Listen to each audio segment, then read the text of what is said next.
किसी गांव में एक गरीब लकड़हारा अपने परिवार के साथ रहता था। उसका नाम था हरिराम। उसके पास बहुत कुछ नहीं था, मगर उसका दिल बड़ा था। एक दिन उसे जंगल में एक घायल कुतिया दिखाई दी। वह बहुत ही कमजोर और डरी हुई थी। हरिराम उसे घर ले आया और उसका इलाज करवाया। धीरे धीरे वह स्वस्थ हो गई। उसका नाम उन्होंने छाया रखा, क्योंकि वह हर वक्त हरिराम की परछाई की तरह उसके साथ रहती थी। छाया और हरिराम की छोटी बेटी गुड़िया में गहरा प्रेम था।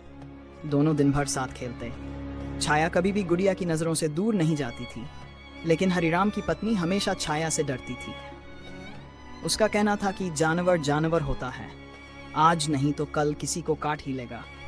पर हरिराम ने उसकी बात नहीं मानी। एक दिन की बात है, हरिराम और उसकी पत्नी लकड़ियां काटने जंगल चले गए।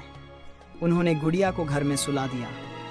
छाया हमेशा की तरह उसके पास बैठी रही। उसी समय पास के खेतों में एक पागल सांड उग्र होकर दौड़ने लगा और अचानक घर की ओर आ गया। वह गुड़िया की ओर तेजी से बढ़ा।